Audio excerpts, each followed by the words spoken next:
And we are back a little bit earlier than expected, but you know what?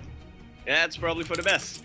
We are now starting off our upper half of the bracket semifinals. It is going to be a PvZ, and what a PvZ it's going to be on Jagannatha, KBBLE.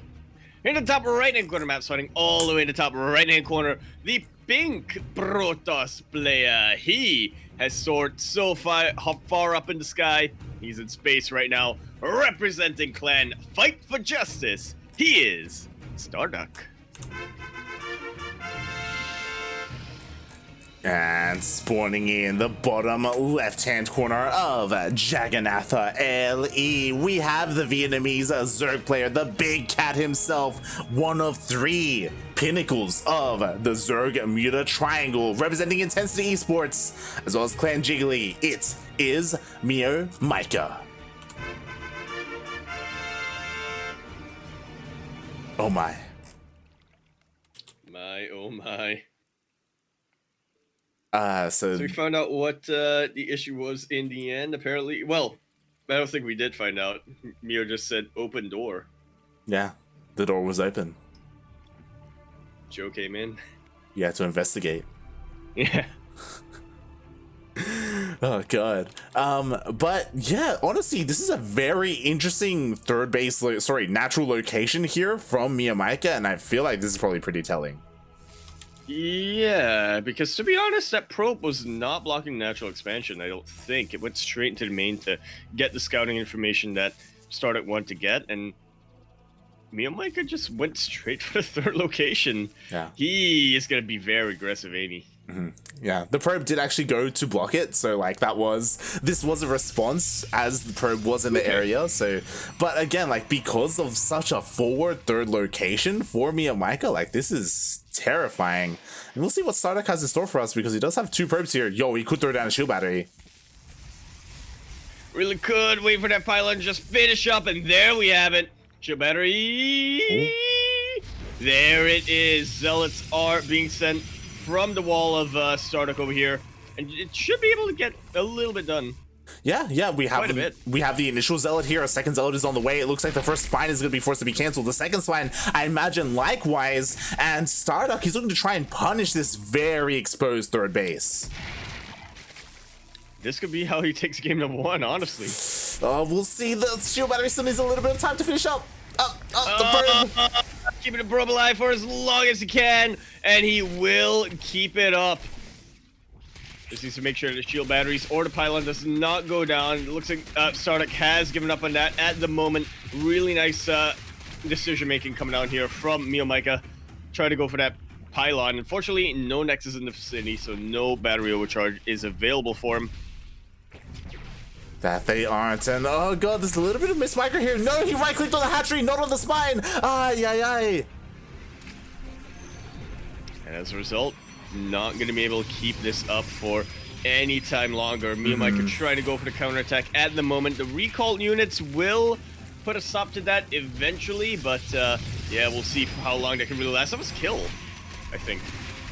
Oh god, it was a kill as the gateway has gone down, and yeah, just a really unfortunate turn of events here from StarDuck. StarDuck had a lot of potential with that shield battery, but again, like a little bit of mismicro, forced to recall, and as a result, he kind of loses all of this value with the pylon and the shield batteries, and he's stuck at home. And on the other side of that coin, MeomaikA is absolutely getting away with this third base location. So he was giving up a little bit of security going for that, but at the end of the day, he is going to be able to be as aggressive as he wants to be, pushing out with, I imagine, queens and roaches eventually, but I mean, even now, it's a couple of links and got 7 probe kills. Yeah, honestly, I'm surprised. I panned over, I'm like, 7 probes? Oh my god, like that's insane. And oh god, StarDuck already stumbling out of the gate, essentially. Oh boy, he does have 2 bases, but like all the tech is delayed, and meanwhile MeomaikA, as you said, he's getting away with his third. He's just kind of droning up, he's doing whatever he wants. Yeah, it's a really good idea that StarDuck had to punish the greed of MeomaikA in a sense. But as you said, the miss micro there, a little bit of positioning error, ended up losing a lot more than he really needed to. Definitely. And which is why I like this. StarDuck is going into a 2-base all-in, which makes 100% sense. That's like, cool. he's not in a position to expand into a third and to get into a macro game. So we see that he's going for a very fast charge. He's throwing down all these gateways. He's going for his War Prism, and he's going to try and kind of catch MeomaikA unawares and off guard. Keyword, I think, being try. Because MeomaikA is going for the Baneling Nest behind us, and not decide to go for a more Roach-based game this time, which honestly I'm a little bit surprised. By. We know that MeomaikA on Jagannatha does really like his Roaches, his Roach Queen pushes, but yeah, I guess not this game. Yeah, this is terrifying because 10 Banelings are on the way. MeomaikA he has no idea that this push is coming. I mean, to be fair, he does have an Overlord over the natural, so maybe he got a glimpse. And this is ideal against Chargeless. Chargeless, they're just going to charge into their death, mate. Oh, no. Charge is finishing up line, and Chargers are also just about the only unit that StarDuck can make right now. He is not mining any gas, literally zero. He's relying 100% on his mineral-based units, but MeomaikA is sending the Banelings forward to try to bust through that wall. A little bit of a mistake here, and StarDuck is going to be able to get a lot of damage done. Split, puppy, split! While he's waiting for that to happen. Very nice pullback on the charge. It's right at the last second over there. And most of the Banelings have been used up, but look at these Zerglings getting us around. Oh, but the surround was not enough. Yeah, exactly. As you said, all the Banelings have gone down. There are 0 Banelings on the map right now for MeomaikA. He needs to morph in a couple more, but it's too late. The Zealots are going to get on top of them. Just like so. Oh, God. Can I get him? Can I get him all? Completely denying it. StarDuck. He might actually be doing it. There's one left. There's one left. There's one left. There is one more left, and he's morphing a couple more in. One good connection. That was not a very good connection for me. MeomaikA, I gotta tell you, like, and it looks like StarDuck. He's gonna do it. Yeah, exactly. He's breaking MeomaikA. Sure, a couple of Banelings are going to be finishing up, but that's not going to be enough. Baneling speed is finished from Mate. What is that really going to do? 2 Banelings do get some. It was an okay connection, but there's no follow-up. Mate, there's no Lings, there's no Queens. It's all dead. I have the widest smile on my face right now, Light. Well, it's a smile, but also kind of shaking my head here. Because that was such a positional error from MeomaikA. He did not realize the charges were coming his way. He wanted to bust through the wall, and that was the absolute worst decision he could have made in that scenario. GG is called, and StarDuck going to be taking game number 1. Ah, GG, I love it. StarDuck, he struggled straight up in the beginning of the game. Like, he was like, oh my god. But he made the best of a bad situation. He's like, okay, like, I'm not gonna try and take a third from here. I'm not gonna try and go into Stargate or whatever. I'm going to go for this charge all in. And MeomaikA, he didn't go into the base to scout. He could have. There was nothing stopping an Overlord from going to the main base, but he just neglected it. He relied on the sole Overlord above the natural, and that was all the information he was going off of. And as you said, when the charge outs hit, his Banelings, his slow Banelings were off of creep waddling across the map. Like, he had to turn back around. Just shaking my head. And in that time, StarDuck got a very nice pre-split on top of those Zealots, was able to make sure that MeomaikA had the worst connections he could have gotten. Very vigilant with pulling his Zealots back when they were about to charge into Banelings. Yeah, just overall, nicely done. Yeah, from StarDuck. exactly. Again, making most out of a bad situation. Definitely. Like, again, like everything just went his way for that engagement, for that fight towards the end, because it wasn't just the pre-splits, but it was also because things went unscattered for the longest time. MeomaikA with his Lings and Banelings, he wasn't able to like get on top of the warping in Zealots, for example. Like, the War Prism had free reign to just continue to warp in wave after wave of Zealots for StarDuck, and MeomaikA just couldn't stop it whatsoever. He didn't have Queens, he didn't have any creep spread in that area either, so the Queens couldn't move in to focus down the War Prism. Just GG. Beautiful. GG indeed. And now we're getting into game number 2, and I just have to let my mind wander over here, like, what does StarDuck have planned? I feel like game number 1 was pretty fortunate for him because he didn't have to. It was more reactive coming out from StarDuck. He didn't have to really reveal too many things that he has for this particular match, this particular series. So game number 2, maybe StarDuck has a trick in mind. We'll see. We'll see. Like, it's one of those things in a best of series, right? What do you do from here? Do you go for something crazy like a cannon rush, or because you're ahead in this series, do you back off and play macro? I would go for a cannon rush. But that is just what I would do, but not necessarily what a player here in the bottom left-hand corner map would do. Our player in the bottom left-hand corner of Oxide, LE. We be breathing pretty heavy, but it's kind of hard to do in the sky as he is the pink Protoss player coming down from the land of Sitniaba. He had a very nice tangible improv charge all in game number 1. What is he at planned here in game number 2? He is representing Clan Fight for Justice, StarDuck.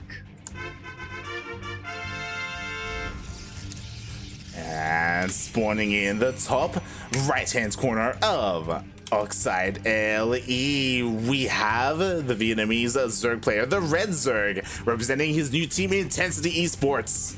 It is MeomaikA. Going for the pool first, and he's still not going for an expansion.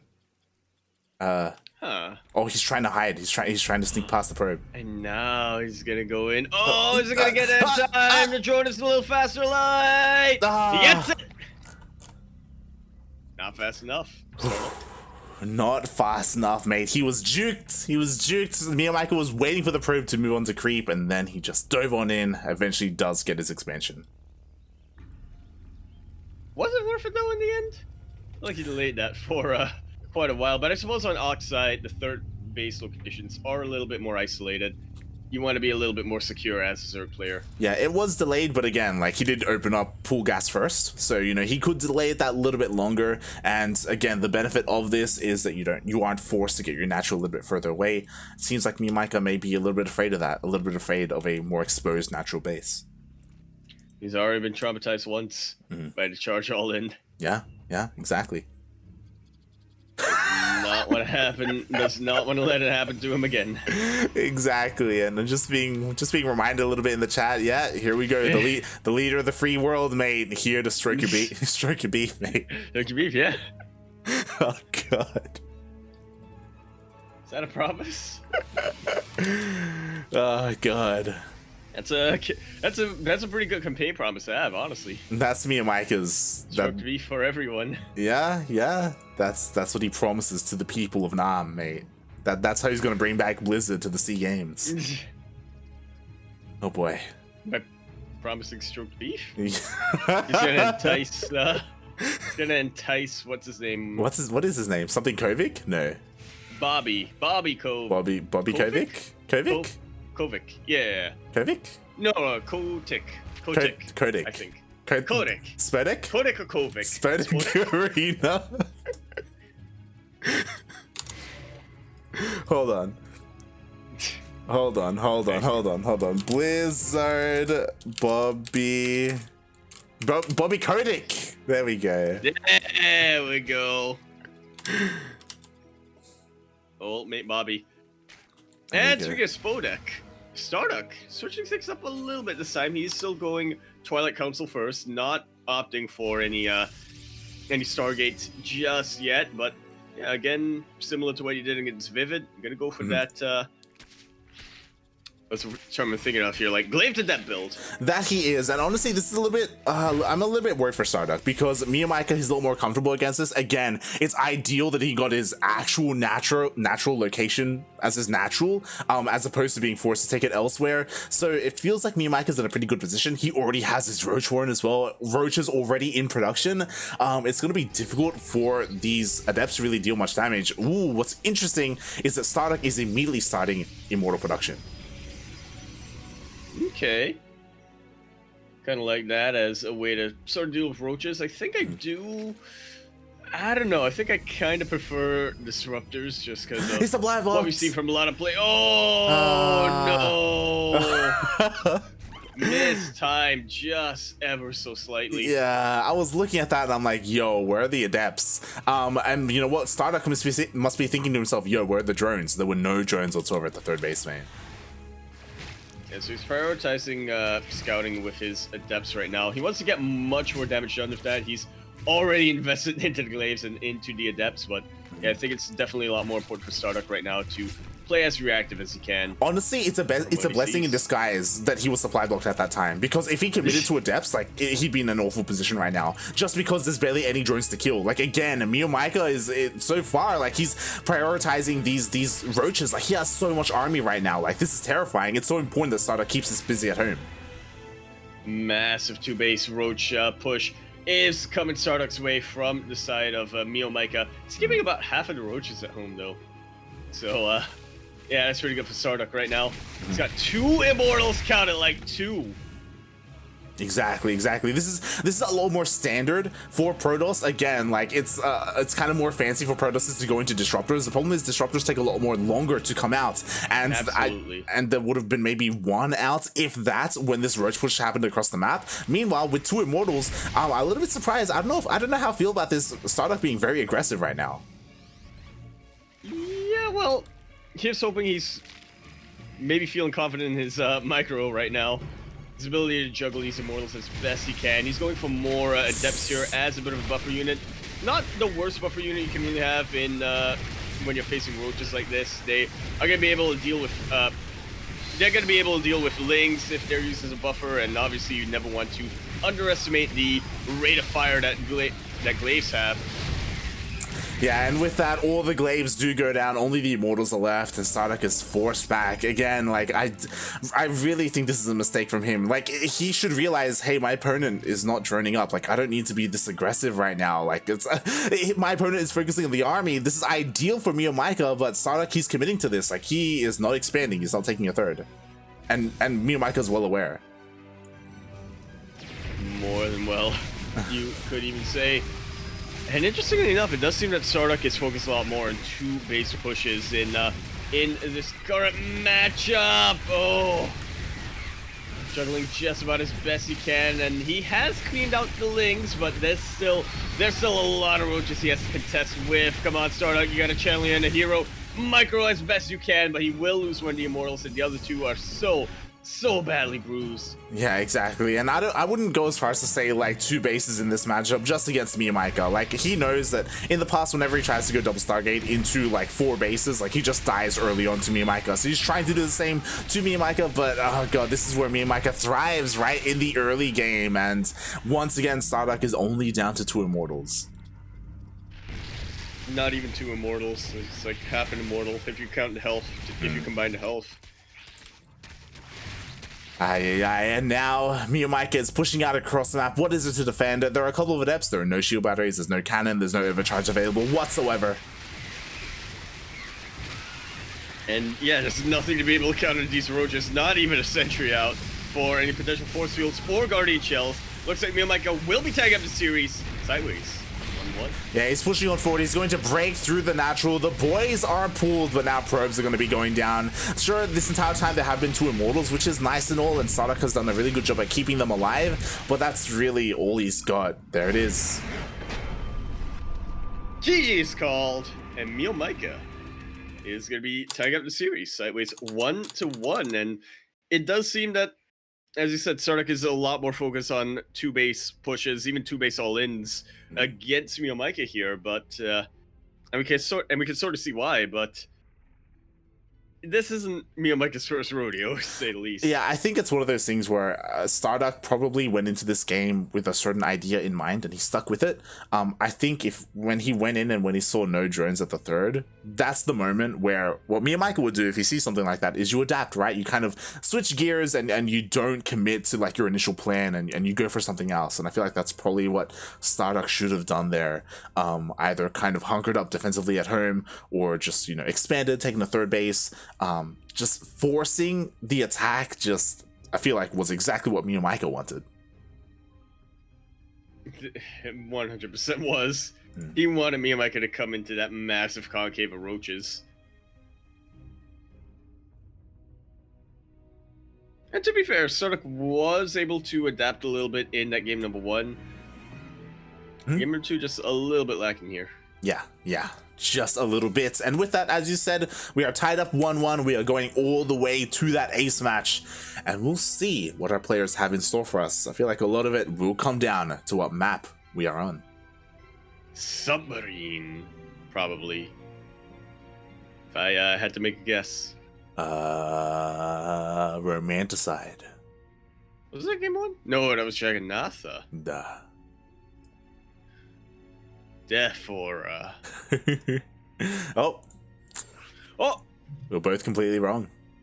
I just remembered that he was talking about it earlier on in the chat. Yeah, there we go. So, but we wanted to guess because it's a little bit more fun that way.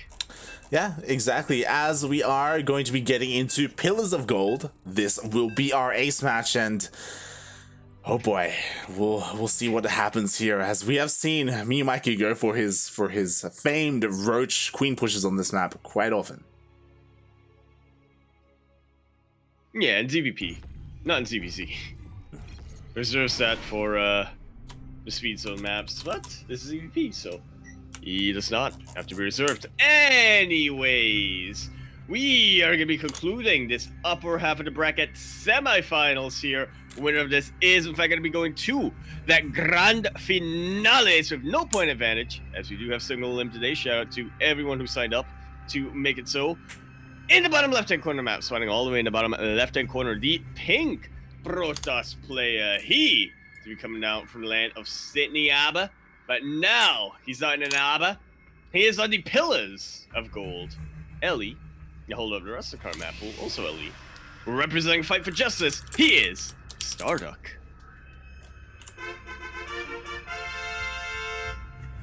And spawning in the top right-hand corner of Pillars of Gold, LE, we have Vietnamese Zerg player, the Red Zerg, once again representing Intensity Esports, going for that pool first.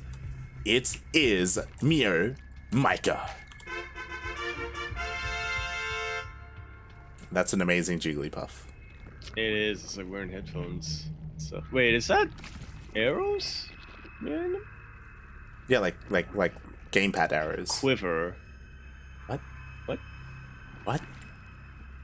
Oh yeah, there's like a D-pad on the headphones. Yeah, and I'm it's a talking about headset because you can see the mic on on the side. I'm talking about like behind it. Oh, maybe it's just a chair. What are you talking about? What are you talking about? It looks like a quiver. What quiver? The quiver, but I think that's just a chair. What chair? Behind him. Him? Yeah, that's a male. So we got some links going. So we got some links going across the map. StarDuck was able to deny the natural base location once again. Yeah, and MeomaikA once again going for the more forward third base location in response to that. So maybe it's gonna work out for him this time. I mean, StarDuck has not committed to trying to deny that though, so I feel like it's gonna be working out a little bit better for him. I say that just as the links come in. Oh, the Lings do come in, and looks like a couple of them will start chipping away at the pylon. They do force the Zealot back. Meanwhile, the rest of the Lings are going to be able to get one probe. Maybe more. And that's honestly all he really needs. It's good enough damage, I think, for MeomaikA, but he is looking for more than just that singular probe. He doubles the probe kill right now. And he does. It looks like he's trying to get a third, and he does. Triples it. Oh boy, has 3 probes in the end go down. Unfortunately, that's the risk you take when you're greedy like this, as StarDuck does delay his wall to go for a bit of a faster Stargate. And as a result, MeomaikA, he takes the best opening he can really hope for here. Oh yeah, especially with that pull first. And what's important, to be fair, is that MeomaikA, he was unable to scout the Stargate. To be fair, you can make a couple of assumptions. MeomaikA is aware of the pylon in the main base, so he knows where the tech will be thrown down, so he knows where he needs to go with his initial overlord. Oh. He doesn't quite know when he needs to go in. That's a very quick layer coming out from MeomaikA, and again, just gotta keep our eyes on that gas count right now, like, because it could be either way. This... when you're up against Stargate. Yeah, I would love Spire play. Obviously, what to take note of is that there is no Roach Warren. Oh no, never mind. A Roach Warren does get thrown down. There we go. Kind of MeomaikA's MO in this map. He does like to push out with his queens and his roaches. But only a political. Sometimes he does it on a map like Oxide, but not very often. Yeah, and this is a little bit scary because again we were talking about this forward third base. You know, this is like the launch pad where the creep highway starts already a little bit further ahead than normal, and he's already starting to spread creep. And we all know that MeomaikA doesn't typically spread for creep without a purpose. Yeah, he's not like basically any other Zerg player. He's not your usual Zerg player, right? Creep spread. Yeah. Who will creep spread because, you know, it's something good to do. No. In general. Oh boy. As StarDuck is able to get a couple of drone kills, you know, gets 2 and a lot of lost mining time. Nicely done. Meanwhile, I believe he did see the Roach Warren researching, so he's aware of Roach speed. And that does tell him that a lair has already been completed. And this is scary because again, that creep spread, it is going further and further. We do have a couple more queens in production as well. Say that, only one. Slowly but surely. Well, we just gotta keep our eyes on that mineral income. Oh boy, and there we go. MeomaikA, it feels like for now he has cut drone production, he's making a wave of lings, he's got more roaches on the way, roach speed is about to finish up. Meanwhile, StarDuck, he's still trying to get his production up and running. Ooh, interesting, opting to go for Blink.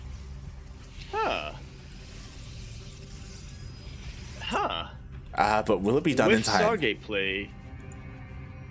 Yeah. Well, As it was a Stargate opening straight into Blink. Typically this is Blink with +1, but there is no Forge with this, so it is a little bit wonky, but ooh, the links almost slip in. But we do not, in fact, get that round 2 of the start of the game. And here we have it. MeomaikA goes right on for it, able to take out one of these stalkers, but not much else. Now he's starting to push StarDuck back to a corner. He's making the absolute most use he can of this choke point. He's getting a lot done, but MeomaikA, he's sending more and more roaches, more and more lings across the map. He's already broken his way through, and he's looking to take this series right now, really poised for it. I mean, he's going to lose everything here, and he doesn't really accomplish much as he didn't get into any mineral lines, so that was a pretty big investment. And StarDuck was able to... He sent his reinforcements back, yeah. Yeah, StarDuck just... StarDuck just completely shut it down. Now really the only thing remaining are these lings. Behind this, MeomaikA is going for a Spire, which again, I love. I love the idea of going into mutas from here, but the problem is that we have Blink Stalkers. Like, StarDuck can still go to toe against the mutas. Like, this is actually really scary for MeomaikA. It really can. Stalkers hard outrange the mutas. So as long as you're able to continue kiting, you will be able to get a lot done against a muta play. That you are, as the Blink Stalkers are blinking fairly well against the Lings. Eventually all these Lings are going to be cleaned up. The Roaches are trying to get on top of the Stalkers, and the Stalkers are running out of room to blink, but they shave off enough Lings. MeomaikA is forced back, and this is dangerous. The Roach Warren is incredibly exposed. It's about to go down. That means no more Roaches. The Spire is exposed. Like, all the tech is here at the third. This is the worst place to put it. And StarDuck has completely turned this game around. Yeah, again, he defended... Right on top of its head. Yeah, he defended beautifully, and now on this counterattack, the Roach Warren is down, the third base is forfeit. MeomaikA is well aware of it. He does back off, but now he's pulling the boys. He's trying to stop this. He's trying to save it. Yeah, he's trying to hit with his Rootlings, but StarDuck does back away right when he needs to. That he this does. Should just about be enough. He's pulling the boys, but they're getting body blocked by the Roaches light. That they are. The Roaches are getting on top of the Blink Stalkers, but again, the Stalkers have a lot of room to blink back. The boys are starting to get cleaned up, but it looks like MeomaikA may have enough, but oh, he warps in more Stalkers. To prevent this warp in. These queens are so slow light. It looks like MeomaikA is just barely going to be able to hold on to this, but at what cost? Exactly, at the cost of a third base and 12 drones is what that cost him. On top of that, like, StarDuck, he can just warp in. He can just keep applying more and more pressure here. He can keep going. The queens are off of creep. The roaches, they're getting lower and lower, especially because the roach horn was sniped earlier. This is it for when it comes to roaches. That it is. He's going to be relying a lot on his Lings trying to reinforce this, but I'm not convinced that they're going to be out in time. Queens are trying to get on top of that Warp Prism, but he's exposing them so much light. Yeah, the queens are down, roaches are down. It is purely Lings for the defense for MeomaikA. And StarDuck, I'm a little bit like, he has to make sure he doesn't get too nervous. Because again, he is so close to defeating MeomaikA right now. Like, it's within his grasp. But I feel like he knows that the Spire does go down. Doesn't matter, there weren't any mutants regardless. And this is it. This is the final stand for MeomaikA. Is it gonna work? StarDuck is kiting as best he can against these Lings, making good use of a choke point here. Right by the mineral lines. The roaches are nowhere near enough to clean this out. Even an army supply, but StarDuck with the much more sophisticated army. Yeah, meanwhile, MeomaikA did just finish up his roach horn, so now he can finally start making roaches again. And with that, like, he can start getting a little bit more momentum as long as he can start, like, reinforcing his army. He's losing a lot of Lings, though. He really is. I was just looking again at that mini-map, and StarDuck is committed to his 2-base all-in. And yes, decided that this is his best chance to take out MeomaikA. Yeah, and what's dangerous for MeomaikA is that he's still making nothing but Lings. Like, despite finishing the roach horn, he has not made any roaches whatsoever. Yeah, I don't know if he's sending them to attack or sending them to new base. Them, potentially. Yeah. Well, just for the extra mining, we'll see. Oh, actually, he's going to fight. To attack! He is trying to attack! He turned all his roaches into Ravages! Oh, and honestly, that's gonna help, especially when it comes to biling down the Warp Prism. He's going for it. Vision on the Warp Prism? Yes, StarDuck had the high ground vision, so he blinks right on top of that main base. He's warping at sentries! He's gonna wall off! He's gonna force field! It looks like StarDuck has just about been able to do it! Cuts off half the army. All of these Ravagers are gonna have trouble right now. Tries to bile down, but a little bit too delayed. I think StarDuck's just done it. Mate, he's done it. The biles do land. He does get the Warp Prism, but it's too late. MeomaikA, GG's out! Well played coming out from StarDuck for the first time. MeomaikA's not making it to a finals.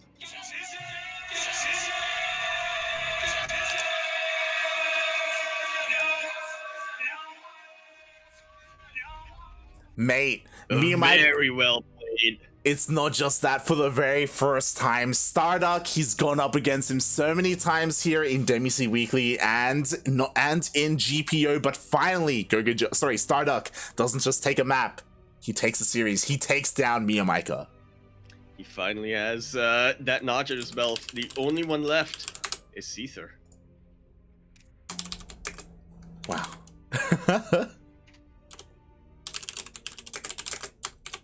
Does this mean StarDuck is president now?